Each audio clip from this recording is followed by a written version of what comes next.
cutting-edge fields are very, very important and relevant. It helps humanity to make progress and step forward. My name is Boglárka. I study computer science with AI specializations, and I'm from Hungary. I'm Ken. I'm studying atmospheric sciences, and I'm from Japan. My name is Daniel, and I'm studying cybersecurity, and I'm from Austria. My name is Ibrahim. I'm studying computer science, specifically artificial intelligence, and I'm from Egypt. My name's Linda. I'm a PhD student in electrical engineering, and I'm from Ecuador. Ever since I was a small child, I was fascinated about the new technology from the US. Whether it's from a big company or a new groundbreaking research finding, the US was always involved in producing cutting-edge technologies. So wanting to study cutting-edge fields in the US. Learning-based tools and software to aid diagnosis and personalized medicine, ultimately. Studying in the US has given me the freedom to choose what I want because of the breadth of options available. And for me personally, my care goes towards creatives and using AI to give them the best tools to achieve their vision. I'm studying atmospheric sciences. I use numerical models, many different kinds of simulations to predict and quantify the change in the climate. I'm really excited about the field of cybersecurity. That means I try to find solutions for cutting-edge cybersecurity threats in the future, preserve the consumer's privacy while innovating and developing new software. I wanted to find universities that have a strong research center in intelligent transportation. And my favorite part about studying the US is that everyone has this mindset of doing things better and improving technology. In my opinion, the US is the best place to study cutting-edge fields because you have this hub of innovation.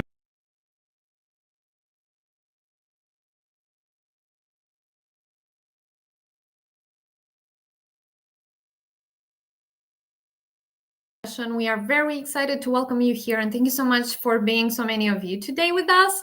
I'm really excited to introduce myself. My name is Alina, and I'm an Education USA advisor. And today we are with an interesting webinar, another one, because we used to do that monthly, as you know, guys. And on our website, you can find more information about our upcoming webinars, about other services that we are providing. We have some interesting blogs and some interesting articles you can read on our website. We also have some MOOCs that can also help you navigate through the process of applications for your studies in the US. And as you know, every month we are organizing these interesting events and these interesting webinars where we are discussing on different topics that are helpful to you. And today we're going to talk about how to make your offer when choosing your graduate degree. So as we know, many of you struggle, and we have a lot of advisors in the region that have students that are struggling when they would get their offer from the institutions in the US, and they would just need some more guidance on how they need to make this choice. And we have today 3 wonderful speakers that would give us a lot of tips and a lot of useful information that can maybe help you to navigate in this process. And we would start just introducing them. After, we will give them the floor to present a bit about their institution, including about the topic, because they are representing different programs. And I consider that this is great because you guys, depending on the program that you're interested about, you can address your question. And you know that we have this chat section where you can submit your questions. So please be active, address the question that you have. And now I will just proceed on giving the floor first to James, so he can introduce himself, and then we'll go to the other speakers. Hello, everyone. Thank you, Alina, and hello, everyone. My name is James Callahan. I'm the Assistant Vice President for International Education at Georgia College and State University. We are located in Georgia, in the southern part of the United States, near Florida, about 2 hours south of Atlanta. And we're the public liberal arts institution, the official public liberal arts institution of the state of Georgia. I'm very happy to be with you today. I'm looking forward to our discussion. Thank you, James. Sarah?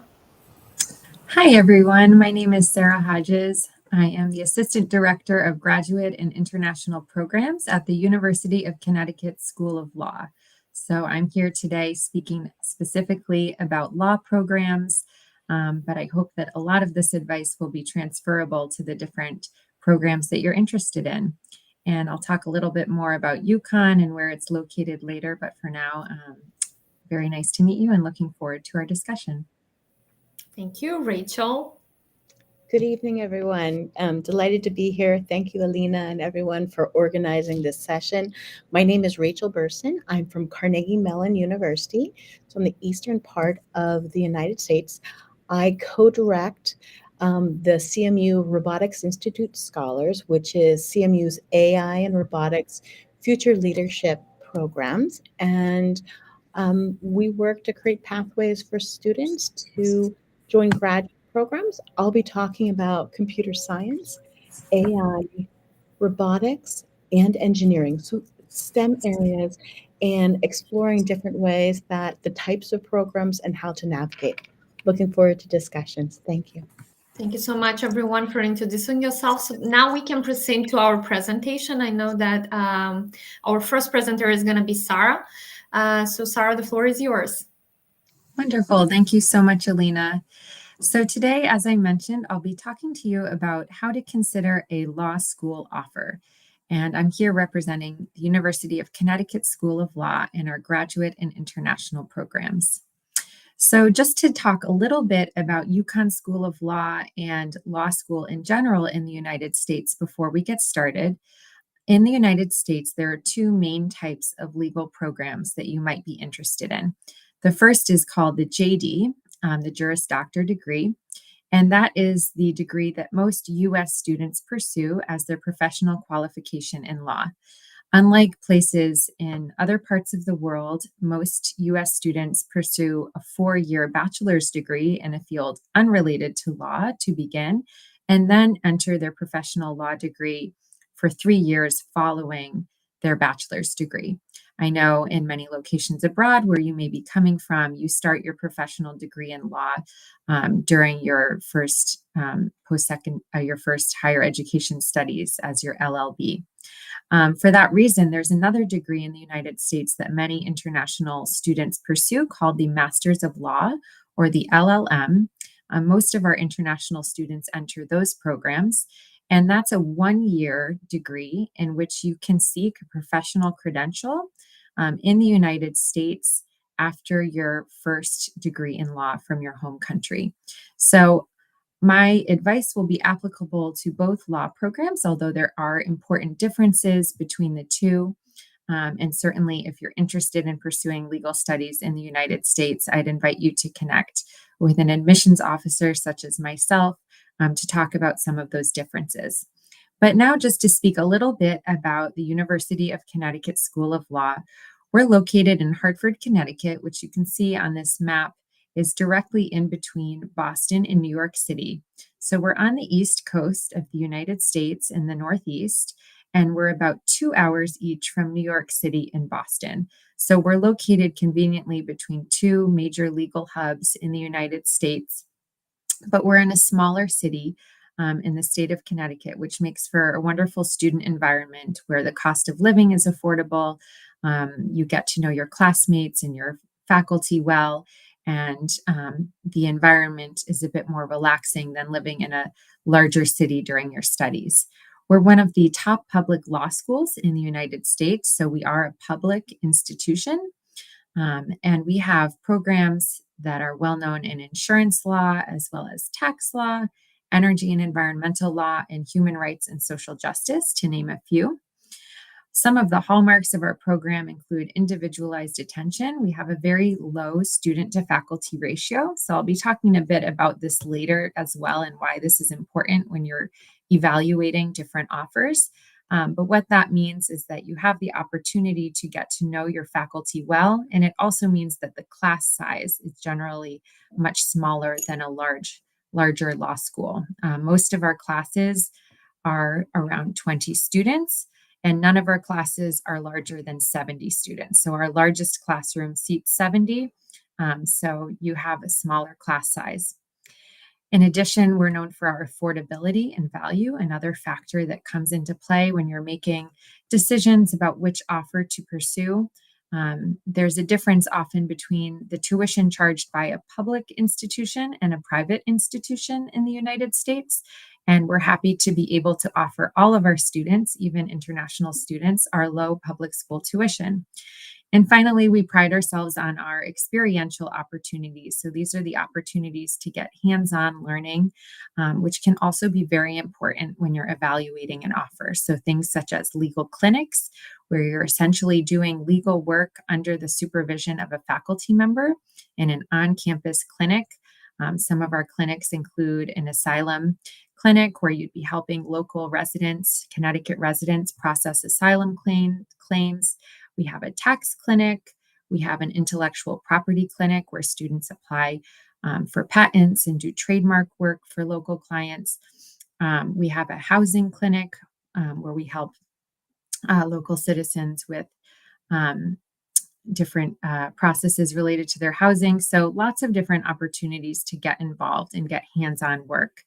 In addition, we have some established field placements where we would send you out into a local organization to get hands-on legal work there.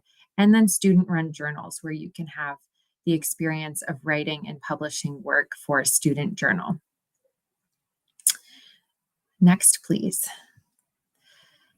So now to get a little bit more into the details of how to choose a law school offer. So I spoke to you about some of the features of our programs, but every law school program that you're looking at will have its unique characteristics, the things that a school is known for, and they can vary widely. There are many law schools in the United States. So when you start looking and receiving offers, it can be overwhelming to choose between all of them. To start out with, there are some different resources online that you can use, such as LSAC, which is a database which compiles all of the different law schools and allows you to do searches based on different criteria. As well, there's another website called LLM Guide, which has a helpful compilation of all of the different master's programs in the United States as well. Similarly, you can search through and look. So you want to think about what is most important to you and what are your goals with a given law program. Facing all of these options, what really is most important to you? So different students have different goals when pursuing a degree in law in the United States. For some students, their goal is to sit for the US bar exam, which is the qualifying exam to practice law in the United States. And they want to gain post-graduation employment in the United States. Well, if that's the case, you'll want to make sure to look for a program with academic offerings that will allow you to sit for that bar exam. So you'll be looking specifically at what classes does this university offer? Will I be able to get into all of the classes that are required for the bar exam? What kinds of support does the school offer in terms of navigating that bar process? So you really want to look closely at the program and see, does it match with those goals? Similarly, some students have the goal to gain specialized knowledge in a certain legal practice area. So some students might be looking to specialize in energy law in their home country, and they're looking to get expertise from the United States in this area, or to compare how does the United States deal with energy law in comparison to my home country. So again, if you're looking for that specialized knowledge, then looking at the different programs and the course offerings is going to be really important. At UConn Law, we have one of the only programs in insurance law in the United States because of where we're located, which is Hartford, Connecticut, which is known to be the insurance capital of the United States. So looking at those kinds of program offerings, the specialties of a school, and making sure you pick one that fits with your goals. Some students are really looking to gain some practical experience because perhaps in their country, it's hard to break into the legal field. So if they can come to the United States and have some hands-on legal experience, that will help boost their resume so that they can go back home and have those experiences when they're talking to potential employers. So in that case, you'd want to look at what are the practical opportunities that a school offers. And are you going to be able to participate in a clinic or a field placement, or is that not something that's open to international students? So you really want to ask those questions about what specifically your academic program will look like. Finally, I mentioned the faculty and staff ratio as well earlier.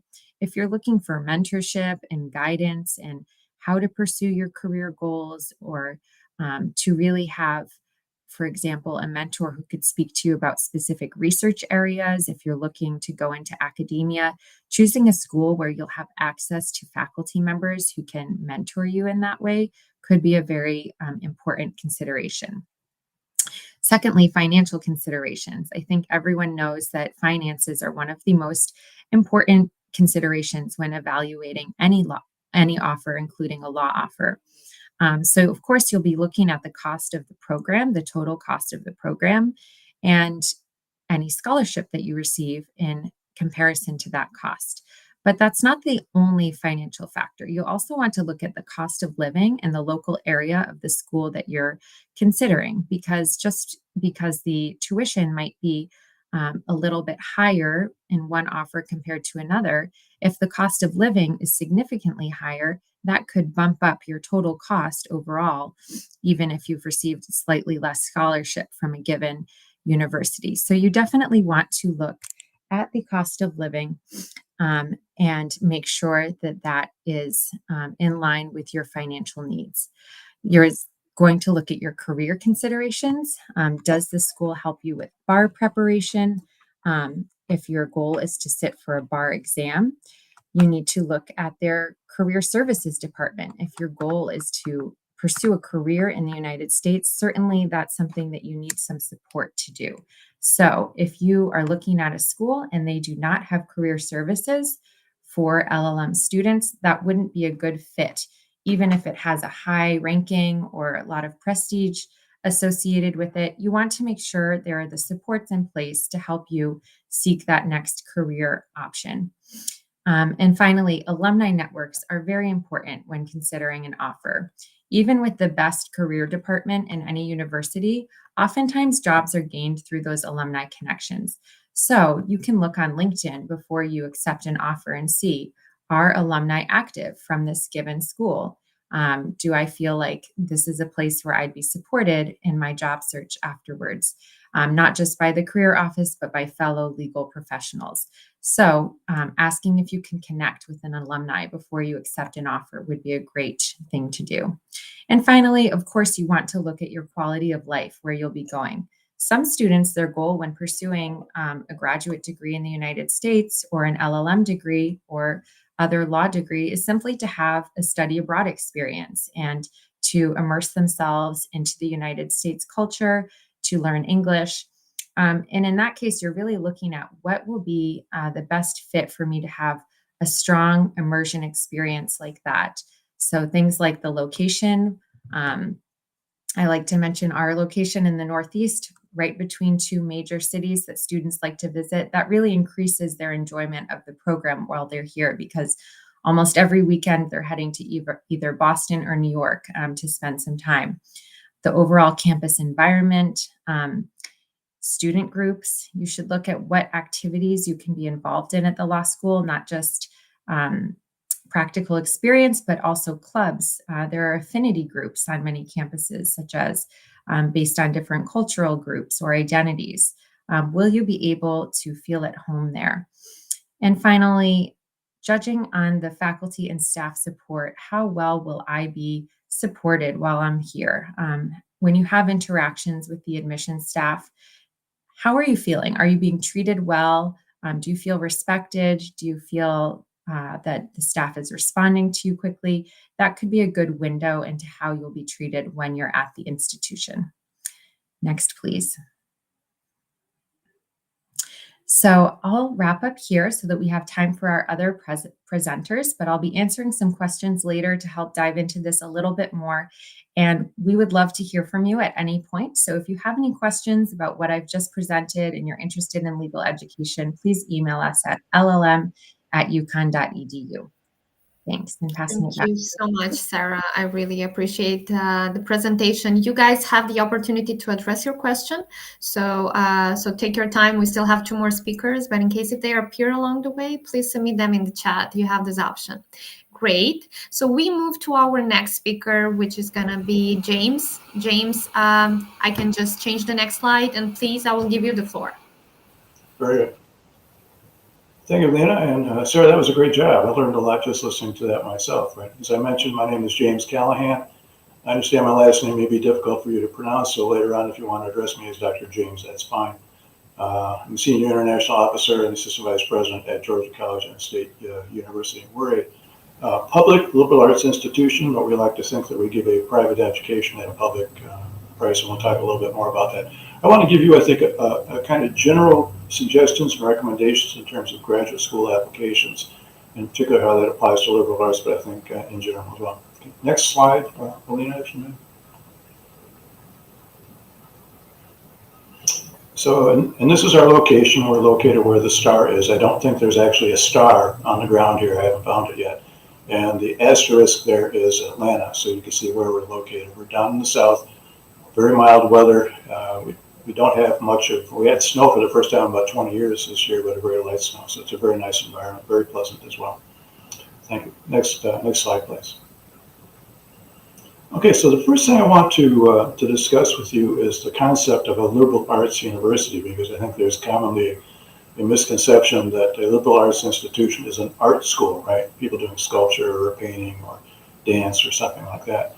But actually the words liberal and arts in this context come from the Latin words liberalis, right? Bountiful or abundant, and ars, skills or academic disciplines, right? So abundant skills and disciplines, right? So a liberal arts education, therefore, aims at an education that allows, actually encourages, right, students to study within a wide variety of disciplines and majors. And by nature, it also encourages students to see the connections between disciplines and to combine those studies. We encourage that kind of academic study. So for example, business plus design or art, that's very, very common, business plus design, or maybe science plus business and philosophy or law, right? So if you're in technology, you want to know about how the business end of that is going to run, and also what are the ethical considerations maybe that you're getting involved with, right? So it's a very interesting way to study. It's also usually quite hands-on, very close connections between yourself and your instructor. Okay, next slide, please. So some things to consider with regards to a liberal arts university. So for the first thing, right, is it going to be something that it's open to a variety of perspectives and opportunities, right? So for example, when you're looking at photographs on the website, right, do you see international students on your campus, right? People that look like you. Right? So that's first kind of indication about what the environment is going to be like.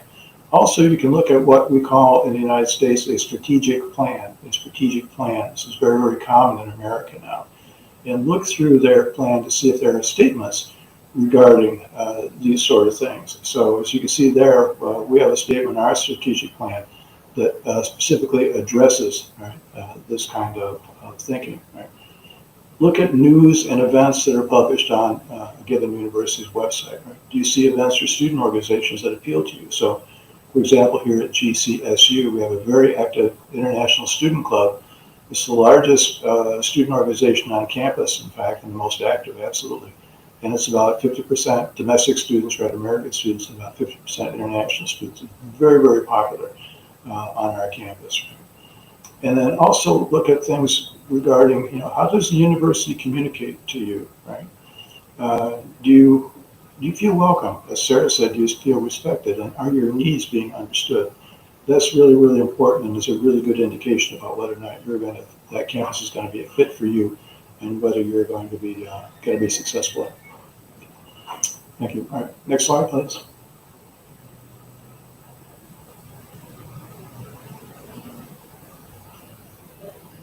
Okay, so in terms of an academic and personal match, right, as Sarah was mentioning earlier, right, take a look at the coursework. What courses are required, right, in your program?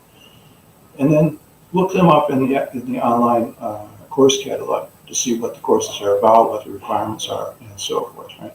The other thing, and this particularly applies to a liberal arts environment, but I think it's good in general, is are the courses tightly boxed, right? Or do they bring in other kinds of ways of thinking or other disciplines, right, to give you a broader perspective on the subject matter that you're studying?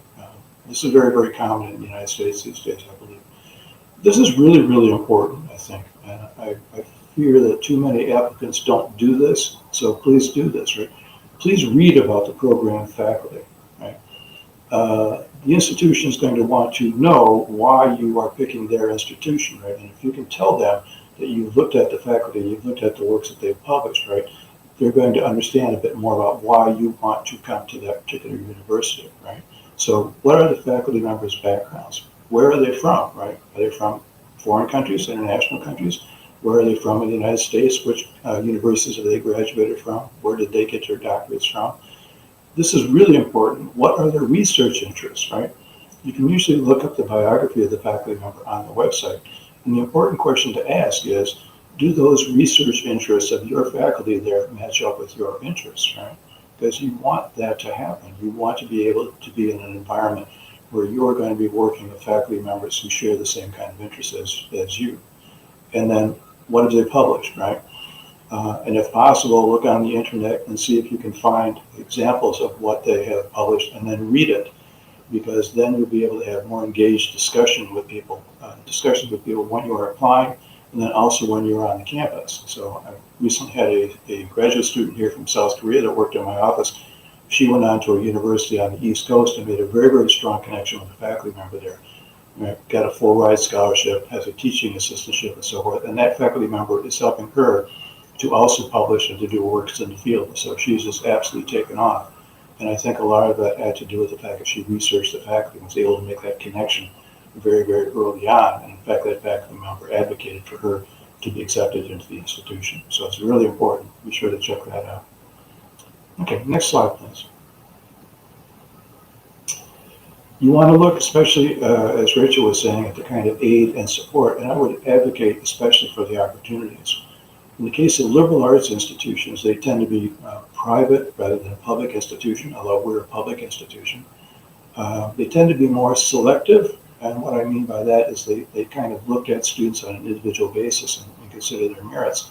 And because of that, curiously, because they're more selective, right, they're often very receptive, more receptive, in fact, to international applicants because they understand what an international student is going to bring to their campus in many, many kinds of ways, right?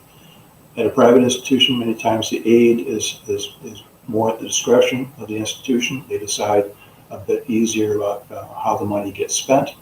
And so be sure to ask about scholarships, right, of course. Ask about discounts at university housing and even on meal plans, right, because that can also be very, very important. Right? One very strong consideration that I think that you should make is to be careful about only shopping for big name schools, right? I'm a smaller school in comparison to my colleagues here on this, so I'm not saying anything against any of the bigger schools. But it's true that lesser known schools are often very, very good themselves, right? And are often, right, eager to receive international students. They may also have more opportunities available, and I told you about the opportunities that were given to my graduate assistant here, right? Things in teaching, right? Doing research, being lab assistants. So you also want to look at the pay that's going to be associated with those kinds of roles, and then also for on-campus jobs as well. So bottom line here is, so don't focus on any one particular aspect, but consider the entirety of the offer, right? The money, sure, of course, but also opportunities for you to learn and to grow and to succeed. And by success, I mean not only on campus, but also after you graduate from the institution and you go on into the world, right? So look at all of those things there and see whether those make a lot of sense for you. And are they going to take you to where you want to go? Okay. Next slide, please. Then the kinds of services and integration for international students, and that's what my office here on my campus does, right? Does the university have a professionally staffed international office, right? I have a team of staffers here who work exclusively with international students, right? See their names and are really terrific, right? Some programs at bigger schools, you may actually have an international advisor, right in the program itself, and that's terrific, right? Of course, do they offer immigration services, and do they have qualified immigration staff? In other words, is the immigration staff trained to handle immigration issues? Are they going to know how to help you, right, with the kinds of questions that you might have? Right? And of course, do they offer assistance with arrival and departure? Right? That can be very, very helpful. My university is located in a kind of a rural area, so it's important for us to provide transportation to students from Atlanta down here to to Milledgeville and then back when they return too, because it's not necessarily easy for them to come because of public transportation. Right? Assistance in locating housing. Here's an important question you might not be thinking about. Right? How affordable is the health insurance? Be sure to ask about this because it can vary widely from university to university and university system to university system. Right? So don't forget about the health insurance. Right?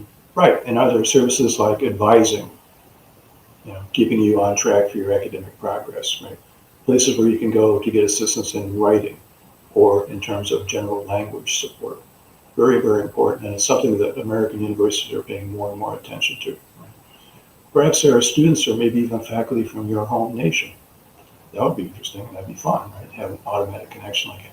Do you have student clubs in your discipline? Right? The example here is I've given as a physics club. We have a physics club here on the campus, which is one of the highest rated in the United States and very, very active. Right? And then is there things like financial support, right, to go to or to present at conferences, right? The graduate student that I've been talking about all through this presentation, she's making presentations all over the United States.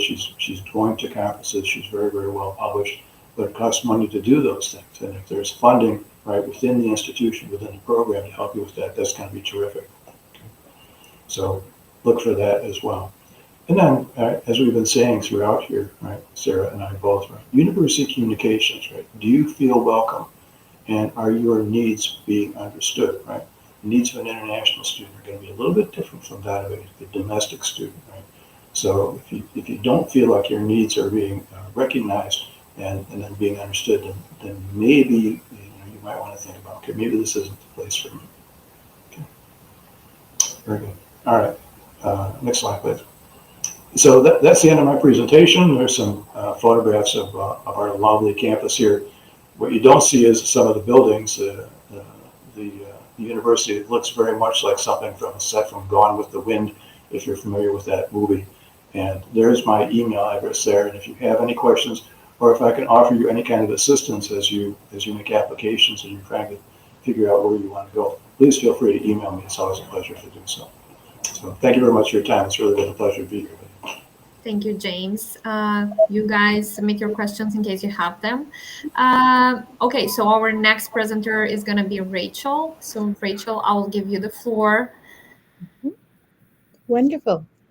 Well, so as I listen to my two other panelists, I'm finding that there are a lot of the factors that carry across all of the various disciplines. And so today I'm going to be talking about computer science, artificial intelligence, robotics, and engineering.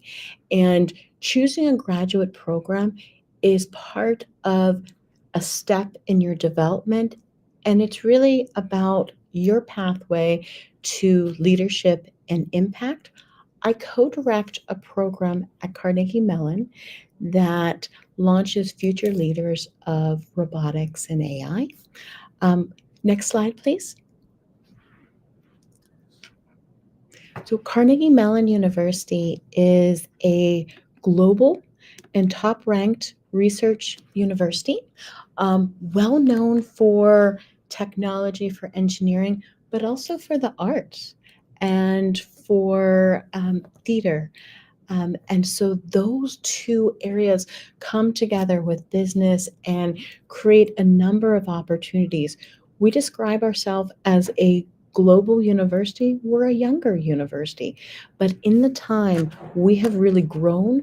We have a number of relationships and sites across the world, and we're well known within the space that I lead for artificial intelligence, ranked #1 in the United States at the undergraduate level and also at the graduate level for artificial intelligence.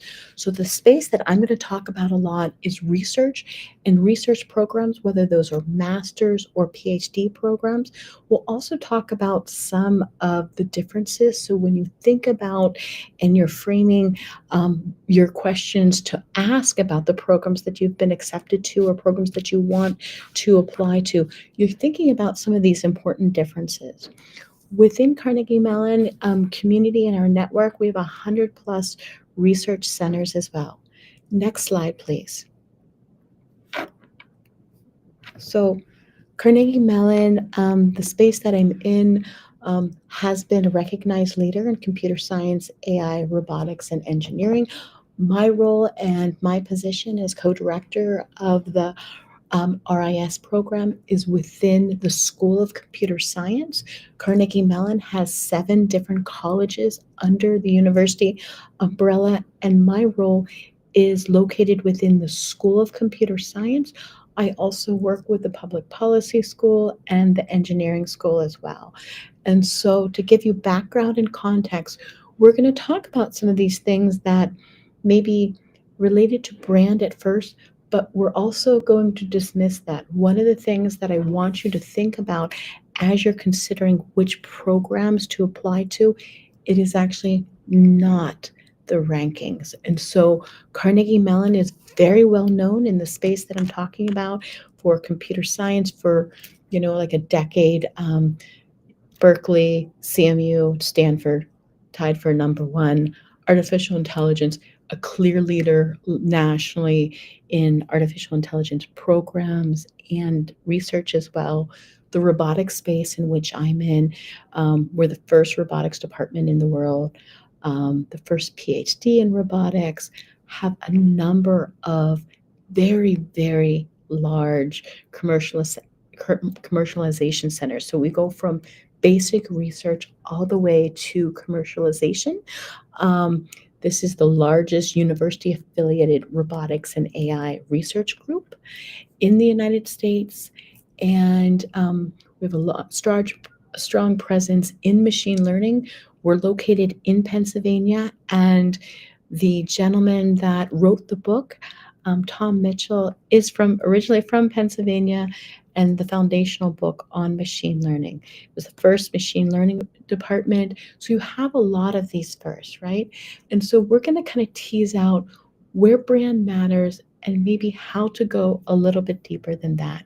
Because and I was hearing the other co-panelists, is that when you're choosing a program and you're choosing a path forward, this is about your journey and how it's going to connect to your goals. So one of the most important things is to first stop and say, what are my intentions? What am I trying to accomplish? What is my time frame? What is my budget as well? Next slide, please. So let's talk about the sort of 2 areas of exploration. And so this is factors in choosing graduate programs in computer science, artificial intelligence, robotics, and engineering. I did mention CMU has a broad number of programs, but my comments and my discussion today will focus on those areas. And so let's look at that first question together. Why go beyond brand and ranking? So CMU does have that, but brand and ranking doesn't necessarily mean fit. And so some of the things that we want to think about and start to explore is to be informed first by your goals, the pathways that you want to explore, the types of positions. And one of the things I think is really exciting about Carnegie Mellon is that you can come in with a number of different assumptions and ideas about what the pathway that you want to pursue. We want to help broaden those. We want to expose you to adjacent areas. And so the graduate process, the undergraduate process is about building the critical thinking, building awareness, and expanding the pathways. In today's world, we will have so many different positions, and the technology that my colleagues and I that we're envisioning creating, it's not even here today. It's going to change so quickly. So when you think about that exploration one, what is the position of the university? What is that network like? And so when you think about network, you're thinking about the faculty, the researchers, the staff, the current students, the alumni. How do they interact? What are the connectivities? Because you're going to join that community. You're joining a community. And when you think about focus, so if you're interested in artificial intelligence or CS or engineering or robotics, Carnegie Mellon is a good place because it has that focus, right? And so if you want to be within an area, think about first, how many faculty members do they have that are serving or supporting that area? What kinds of research opportunities are there? And I would also say, look at and see how interdisciplinary, because the future of science, the future of AI is connected. So it's that science and maybe medicine, that science and transportation. So, what is that capacity to have those interdisciplinary explorations, conversations, and collaborations? And finally, when you're thinking about that, and this is about the programs, the structures, is it at the graduate level? Is it course based or is it research based? And that might have a great impact on the amount of funding and the type of funding, the student experience. And so there are master's degrees that are course based. And what that means is that often they're referred to as professional master's programs, and it is a series of courses that you take over 1 to 2 years and you graduate. Often there's project work within that, and you graduate with a master's with the intention to go into industry. If you're thinking about a PhD, you can apply directly to a PhD program, which may have some coursework but has a massive amount of research time and energies. There are also hybrid programs or degrees that are a research focused degree where you may have some foundational courses that you take, and then you have research that you're part of a lab.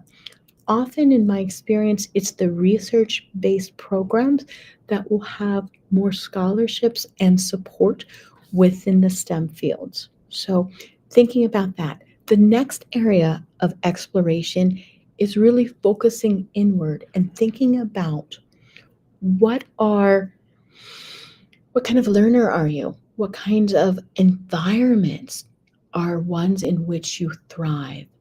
Um, what kind of interaction do you really hope to develop with current students, faculty, staff? And what has the alumni experience been?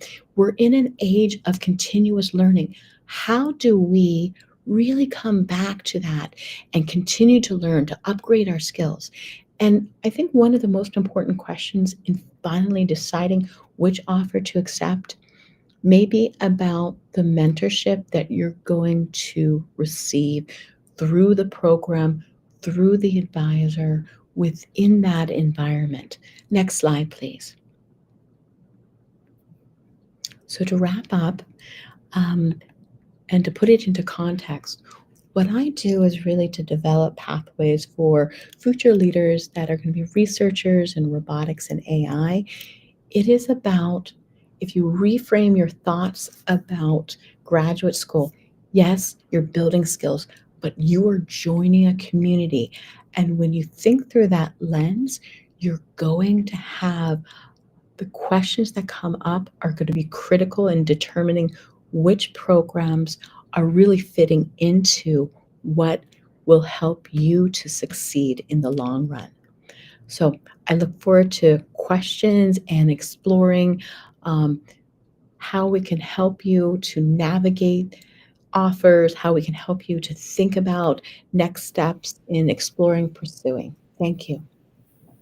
Thank you so much, Rachel. Okay, so we move to the questions because Rachel somehow anticipated what is going to be the next part. Thank you so much for all the speakers for these wonderful presentations. And here comes the most interesting part. And I think I will start with Sarah because she has provided us first the presentation. And I was just thinking that we can just compile the. I have more questions, of course, and I will also give the floor to our students that already I see submitted some questions in the chat. But there are some questions that have been asked in advance, so we'll try to answer them, and then we'll allow time to answer those that you are guys submitting in the chat, and we are encouraging you to do so. We are very happy when you are active. Okay, so as I said, the first question goes to Sarah. And what I would specifically would like to ask is, when evaluating an offer for a postgraduate law program, what specific aspects of the offer should international students pay attention to? And what are the best strategies to discuss these terms with the admission office? And you as an admission officer for sure can offer us a lot of tips, which our students are like really eager to know about. Absolutely, absolutely. So, we already spoke about how there are so many different factors to consider. So it's hard to say just one specific aspect of the offer that students should pay attention to. But I'm just going to come back briefly to what are your goals with the program. We talked a lot about rankings too, and how you shouldn't just judge a school based on its rankings. Every field is specific. So for the law field, you want to know in your home country, are law firms looking for just a big name law school credential from the United States? Or are they looking for specific experiences and courses that are going to prepare you to work in that field? So if you know that really what's going to get you a job in your country is a big name degree, when you look at your offer, it might not matter to you that you'd be paying more for the degree because that's going to give you the return on your investment. But that is certainly not always the case. If you need practical experiences, if you need specific coursework, if you need mentorship, then looking instead at what is this offer going to give you beyond the sticker price. So we've been talking about so many different aspects. So looking beyond that number and seeing what's behind this number and what am I really and truly going to get out of this degree. A big name school, you might not have that mentorship, and you might, but you need to look at those details and see what am I getting out of this offer. And then in terms of what are the best strategies to discuss, again, I'm going to speak specifically about the law school context. Most international students enroll in the Masters of Law programs. I think it's really important to know what these programs are to US law schools. These are, in general, they're revenue generating programs and they're not fully funded. So, just having that context going into your negotiation, you're not going to likely obtain a full scholarship for your Master's of Law program. So, if you ask for one, it puts the admissions officer in the position of having to inform you of that and disappointing you. And it also shows that maybe you haven't done your research about what the scholarship thresholds really look like at these programs. So I think going in, having done your research, you can ask during your admissions interview, what types of scholarships do you typically give to students? And if scholarships might only go up to 50%. Well, maybe you can ask them if there's a little bit of wiggle room in your scholarship, but going in and asking for something that realistically you're not going to be able to obtain might not reflect well on you as an applicant. And then I think, of course, it's the basics. When you're speaking with admissions officers, be respectful. Know that they are on your side. We want you to be able to matriculate into our program. And we're not in the business of, holding back resources if we have them to give. But truly, our scholarship levels, we give as much as we can, but we cannot give out fully funded scholarships for our program. So we're on your side. We'll evaluate your application and give you the best scholarship that we can for your application. But just know that going into the process. Thank you so much. I mean, that's a great advice, and you guys, I think, should use that. Thank you so much, Sarah. I wanted to ask about the mistakes and about, I mean, the good things and the bad things they should avoid, but you actually pointed on the most important things, so I'll not go any more into any other details. Thank you very much. Okay, the next question goes to James. So it's going to be something similar to the one that I gave already to Sarah, but when evaluating an offer for a liberal arts program specifically, what should international students pay attention to in terms of financial aid packages, international student discounts, scholarship, and in case if they will need more support? Maybe you can give us an example on your institution's side. Sure, and I think Sarah did a really good job in addressing a lot of these aspects right away. I think that my go-to answer for this is a line that I had on one of my slides is to consider the entirety of the package, right? Sure, you want to make sure you're getting enough money, right, to survive, so to speak, right, in America and on the campus. But, and there's also, as Rachel mentioned in her presentation, right, you want to think about the kinds of opportunities that you're going to have to do research, right, to have mentorship, and to succeed, as I was talking about later on. Right? All of us here, want these students to come to the United States, whether it's to one of our institutions or another one, and to be successful both on the campus in terms of making the application, being admitted, and then succeeding on the campus and then beyond. But what kinds of opportunities will a student have actually on the campus, right? During the 2, 3, or more years that they have on the campus, whether it's a research lab, as I think Rachel was talking about, or other kinds of opportunities. Uh, as I've mentioned, making the faculty connection is important, understanding about the faculty and who they are, what they've done, what their future may hold, right? Because they're younger faculty, and then also the kind of bona fides that an older faculty member might have from having been in the discipline for a very long time. And as I alluded to, I've been thinking about this Korean student that I had a couple of years ago who was here in our office and was under my mentorship. And, I kind of groomed her a little bit along the line. And she, applied to a couple of institutions she did not get into, right, much to my surprise. But the one that she made the contact with really embraced her and did a lot of great things for her. So she is on a path right now, or as I mentioned, she is publishing. She has an incredible amount of publications, even though she's only in the second year of her doctoral program and has been presenting at conferences. Right? So you want to be able to ask for the things that you need, both in terms of the financial and the monetary, right, aspect, but also the kinds of things that are going to allow you to enhance your learning, enhance your experience on the campus, and then position you, right, for a trajectory for success later on, as I think all of us have mentioned, right? This aspect about thinking about what your goals are, right?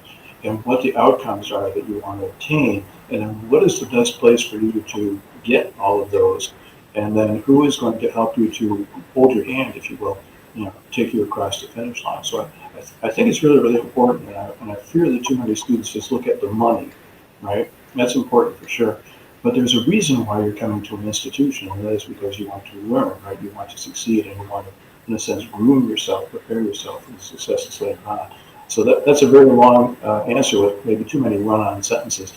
But I think it's really the entirety of the package that all students will really need to look at. Thank you, James. Thank you very much. Good. So I think it's going to be the same thing that I'm going to asking Rachel. And I know that for STEM programs, we have the stereotype that students might get more chances, in funding and in all that. So I just want to stop a bit on this, and if you can just give us more details on that. So when they would evaluate an offer in your program or in a STEM program, what are some key factors an international student should consider the internet when reviewing the financial support, the scholarships? Mhm. Mhm. Absolutely. So I want to emphasize two of the points that Sarah and James made, which is we want you to succeed. We are in these roles because we're excited about the possibilities. We see that. We really enjoy working with students, creating these pathways, and helping you to attain your goals. Not every person is going to have the same pathway before them because you're planning different things. So giving time for that differentiation. And Sarah, to pick up on your point, which I think was critical and may be the answer across all of this, do your research. And what I mean by that is that go into a space where you've attended information sessions. I would suggest that you connect with the students, connect with the current students. And so James, you talked a lot about that environment, and you want to know about those opportunities. So you may ask current students about what is it like to be there, and what are the financial opportunities. But it's the collective. It's that cumulative outcome there. Think about that network. Networks are really, really important. And so they will open certain doors, and it's an active network. So it can be a brand name without a network, and it just doesn't work. So for the if I do my research, if I look at that within STEM programs, so there's two things. One is that within the School of Computer Science within Carnegie Mellon, most of the PhD programs are fully funded. What does that look like? That means 100% tuition funded, 100% like coverage for health insurance, and also a stipend. Stipends will vary from program to program, perhaps. A lot of that information is actually on the website. So before you even go in, you can see what support looks like, what percentage of students may receive that support. When you think about the masters, Sarah made the point about the design or the type of the programs, and that was brilliant because leaning into that, there are certain programs, which many of them are course based, that have fewer scholarship options. So if that financial support at the graduate level is very important to you, think about the PhD programs and the master's programs in many of the fields that are research based, where there's a possibility of an assistantship. That will give you more financial support. Many of the course-based programs will not have that financial support associated with it. So, and most of this information for my university is on the website. The master's programs, from my experience, are harder to understand. Within robotics, our space, we research based. About 80% of the students receive financial support. Thank you so much, Rachel. Thank you. Sarah, you wanted to add something here? Or no? Okay, good. So we have here a question in our chat from Dima. And he's asking, is it acceptable to contact researchers and professors directly asking about assistantships prior to arrival day, after receiving acceptance letter, but before arriving to campus? Thank you.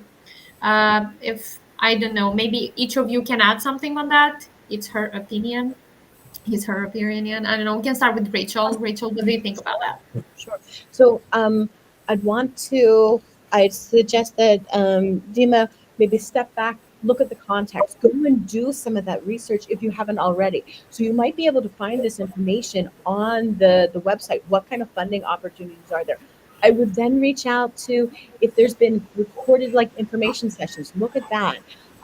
Connect to some of the students. I would not go in to say, can you give me a scholarship? Instead, I want to understand the environment. I want to understand what the current status of funding is, and you can find that out. You may actually close down opportunities if you come in and just ask for funding, right? And so if you come in informed, I would want to open up conversations with faculty and researchers and labs more based on how it can contribute to the research, right? And then in addition to that, maybe explore the financial possibilities. But I would never come in just saying, can you fund me? I would come in knowing the context and have a more informed conversation. Perfect. Sarah, what do you think about that? Thank you. Thank you, Rachel. Yes, we get questions often about either teaching assistantships or research positions. Again, in the law school context, it really depends, but we don't typically have paid teaching assistantships. So I think, knowing that going in, it's not something that I would necessarily reach out to a faculty member directly about. I would recommend reaching out first to your admissions officer and ask them, is it okay if I reach out to a faculty member about this? And we can guide you. We do have research assistant positions, but typically our faculty like to get to know the student before they hire a research assistant. So for that reason, we recommend wait until you arrive on campus, try to enroll in a class with the faculty member you're interested in, and then approach them once you've had a little bit of time to get to know them and let them know that you're interested in doing some research work with them. But usually an email out of the blue from a student who the faculty member hasn't met yet isn't as effective. So again, that varies from context to context, but the admissions officer should be able to tell you whether or not that would be effective, and if not, how they can go about contacting the professor. That's a great question. Yes, thank you, Dima. Thank you, James. Yeah, I agree completely with my colleagues on this. And in my experience, and I'm not in a research field, in my experience from what I've seen on our campus, it's frequently the case that once a student has been accepted, right, that the program will reach out to the student and say, hey, we've seen that you're coming into our program. You sound terrific. It might be a great opportunity for us to have you come in and do some work with us. And so frequently that is the case, at least on my campus, that someone will reach out to the student that part. But yeah, I agree completely with what both Rachel and Sarah have said. Thank you so much. And we normally also encourage our students to reach directly to their professors. So by the time they would get their acceptance letter, they would already know the types of financial aid they would get from the institution. But if the case of Dima is something that is exceptional, then yes, I think the advices that you gave to him are very helpful.